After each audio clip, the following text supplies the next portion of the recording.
नमस्कार दोस्तों, आप सभी का स्वागत है एमएस स्टडी एग्जाम सेंटर पर। और आज मैं लेके आया हूँ आप सभी के लिए प्राचीन भारत से संबंधित कुछ महत्वपूर्ण प्रश्न। तो चलिए शुरुआत करते हैं। क्वेश्चन नंबर पहला, बृहदेश्वर मंदिर का निर्माण किसने कराया था? राजेंद्र प्रथम, विजयालय, राजराज प्रथम या कुलोत्तुंग प्रथम? इसका सही जवाब है मित्रों राजराज प्रथम, सी इसका सही जवाब होगा। चलिए अगले प्रश्न की ओर बढ़ते हैं। एलिफेंटा गुफा मंदिरों का निर्माण किसके समय में हुआ था? पाल, चोल, चालुक्य, राष्ट्रकूट?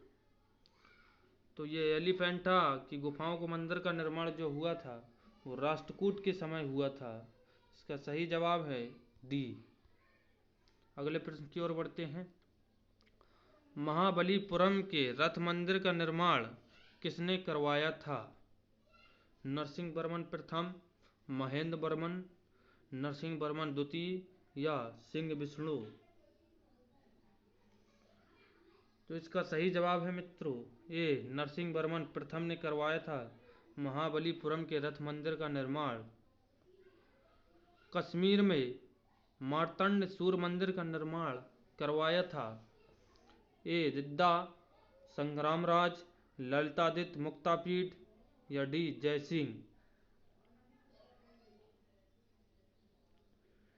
तो इसका सही जवाब है मित्रों सी, ललितादित्य मुक्तापीठ ने करवाया था।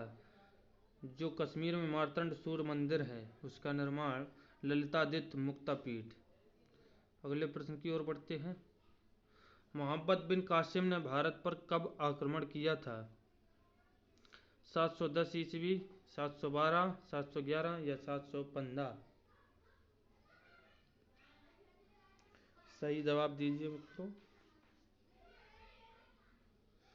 तो इसका सही जवाब है मित्रों 712 में मोहम्मद बिन कासिम।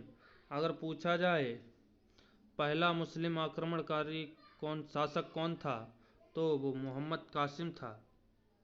सबसे पहले मुसलमान मोहम्मद बिन कासिम ही भारत आया था।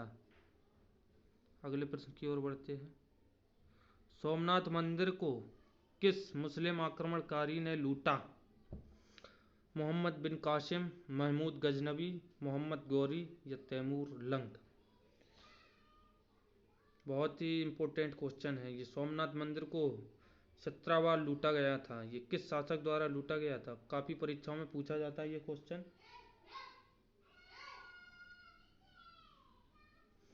तो इसका सही जवाब है मित्रों बी, महमूद गजनबी। महमूद गजनबी ने सोमनाथ मंदिर पे आक्रमण किया था 17 बार, उसको लूट कर ले गया था। चलिए अगले प्रश्न की ओर बढ़ते हैं। लाख बख्श किसे कहा जाता है? लाख बख्श किसे कहा जाता है? कुतुबुद्दीन ऐबक, रजिया सुल्तान, फिरोज शाह तुगलक या नसरुद्दीन महमूद? सही जवाब दीजिए मित्रों।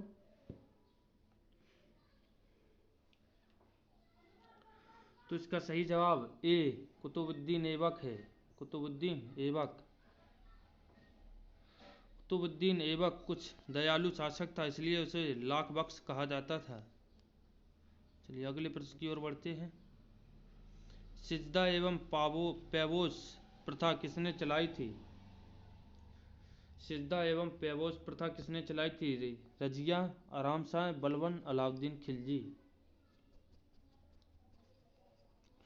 तो इसका सही जवाब है मित्रों सी, बलबन। बलबन ने चलाई थी सिजदा एवं पैबोस पद्धति, बलबन द्वारा चलाई गई थी। चलिए अगले प्रश्न की ओर बढ़ते हैं। तूतीय हिंद या हिंद का तोता किसे कहा जाता है? अमीर खुसरो, अबुल फजल, अलबरूनी या फैजी? इसका सही जवाब दीजिए मित्रों। तोता हिंद अमीर खुसरो को कहा जाता था। अमीर खुसरो भारत का तोता हिंद। काफ़ी परीक्षाओं में पूछा गया है ये क्वेश्चन। तोता हिंद किसे कहा जाता है? अमीर खुसरो। किस सुल्तान ने सिकंदर सानी या द्वितीय सिकंदर की उपाधि ग्रहण की? अलाउद्दीन खिलजी, मोहम्मद बिन तुगलक, फिरोज शाह तुगलक या सिकंदर लोधी? कि सुल्तान ने सिकंदर सानी या द्वितीय सिकंदर किसे कहा जाता था? तो इसका सही जवाब है मित्रों ए, अलाउद्दीन खिलजी को सिकंदर सानी या द्वितीय सिकंदर कहा जाता था। चलिए अगले प्रश्न की ओर बढ़ते हैं। स्थायी सेना की प्रथा किसने प्रारंभ की? इल्तुतमिश, रजिया, अलाउद्दीन खिलजी, मोहम्मद बिन तुगलक? जो स्थायी सेना थी वो इसकी प्रथा किसने शुरुआत की थी? तो इसका सही जवाब है मित्रों अलाउद्दीन खिलजी सी, अलाउद्दीन खिलजी ने ही स्थायी सेना की शुरुआत की थी। अगले प्रश्न की ओर बढ़ते हैं मित्रों। मोहम्मद बिन तुगलक ने अपनी राजधानी दिल्ली से कहाँ हस्तांतरित की? मोहम्मद बिन तुगलक ने अपनी राजधानी दिल्ली से कहाँ हस्तांतरित की? ए, वारंगल, बी, हम्पी, सी, दौलताबाद या डी, लाहौर? काफ़ी अच्छा क्वेश्चन है, तो इसका सही जवाब भी आप लोगों को मालूम होगा। इसका सही जवाब है मित्रों सी, दौलताबाद। इसका सही जवाब है मित्रों सी, दौलताबाद। अपनी राजधानी जो दिल्ली से दौलताबाद स्थानांतरित की थी इसने। चलिए अगले प्रश्न की ओर बढ़ते हैं। निम्नलिखित में से किस सुल्तान को पागल कहा जाता है? इस सुल्तान को पागल या सनकी भी कहा जाता है। नसरुद्दीन महमूद, मुबारक खिलजी, मोहम्मद बिन तुगलक या डी, इनमें से कोई नहीं? तो इसका सही जवाब है मित्रों सी, मोहम्मद बिन तुगलक को पागल या सनकी सुल्तान भी कहा जाता था। तो इसका सही जवाब होगा सी, मोहम्मद बिन तुगलक। तैमूर लंग ने 1398 ईस्वी में किसके शासनकाल में आक्रमण किया था?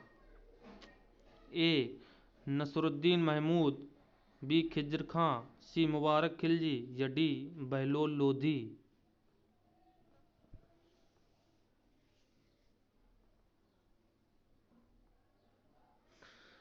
इसका सही जवाब है मित्रों ए, नसरुद्दीन महमूद। नसरुद्दीन महमूद के शासन के समय में तैमूर लंग ने 1398 में भारत पर आक्रमण किया था। चलिए अगले प्रश्न की ओर बढ़ते हैं। ब्राह्मणों पर सर्वप्रथम जजिया कर किसने लगाया था? ब्राह्मणों पर जजिया कर लगाया था वो किस शासक द्वारा पहली बार लगाया गया था? इल्तुतमिश, फिरोज तुगलक, बलबन या अलाउद्दीन खिलजी?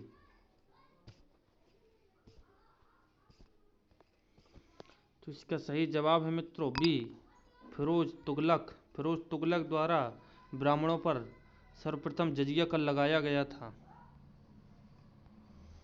चलिए अगले प्रश्न की ओर बढ़ते हैं। सर्वप्रथम किस सुल्तान ने सिंचाई कर लगाया था? सर्वप्रथम किस सुल्तान ने सिंचाई कर लगाया था? ए, फिरोज तुगलक, बी, गयासुद्दीन तुगलक, सी, जलालुद्दीन खिलजी या डी, अलाउद्दीन खिलजी? किस सुल्तान ने सिंचाई पर कर लगाया था? सही जवाब दीजिए मित्रों। इसका सही जवाब है ए, फिरोज तुगलक। फिरोज तुगलक ने ही सिंचाई पर कर लगाया था। चलिए अगले प्रश्न की ओर बढ़ते हैं। दिल्ली के किस सुल्तान ने अपनी आत्मकथा लिखी? मोहम्मद बिन तुगलक ने, सिकंदर लोदी ने, फिरोज तुगलक ने या डी, इनमें से कोई नहीं?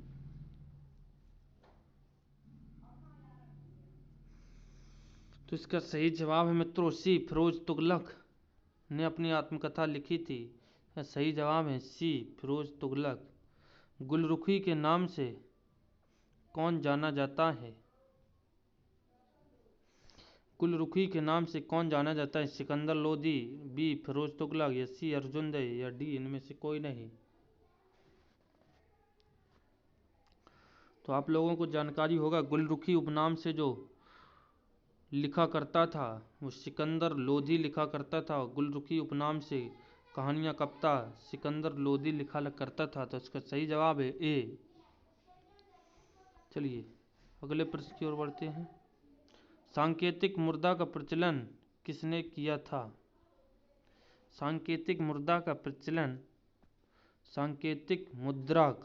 किसने किया था? ए इल्तुतमिश, बी मोहम्मद बिन तुगलक, या सी अलाउद्दीन खिलजी, या डी ये सभी। इसका सही जवाब दीजिए मित्रों। तो इसका सही जवाब है मित्रों बी, मोहम्मद बिन तुगलक ने सांकेतिक मुद्रा का प्रचलन शुरू किया था। सांकेतिक मुद्रा का प्रचलन किसने शुरू किया था? सॉरी, ये क्वेश्चन रिपीट हो गया है। चलिए अगले क्वेश्चन की ओर बढ़ते हैं।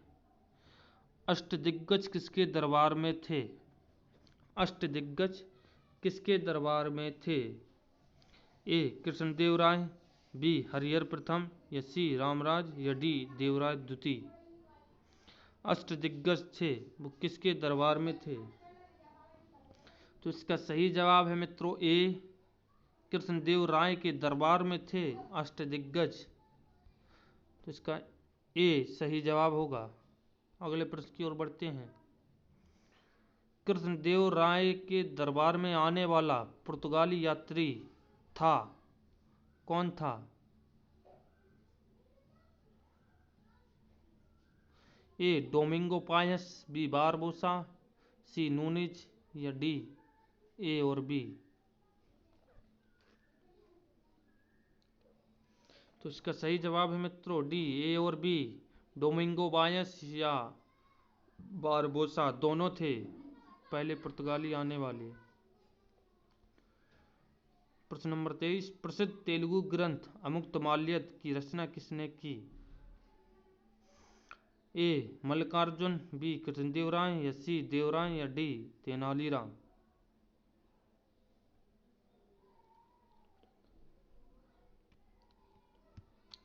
तो इसका सही जवाब है मित्रों कृष्णदेव राय, बी इसका सही जवाब होगा। कृष्णदेव राय ने तेलुगु ग्रंथ में अमुक्तमाल्यद की रचना की थी। काफ़ी परीक्षाओं में पूछा जाता है ये क्वेश्चन। चलिए अगले प्रश्न की ओर बढ़ते हैं। विजयनगर साम्राज्य के खंडर कहाँ मिले हैं? ए गुलबर्ग, बी बीदर, सी हम्पी, या डी ये सभी।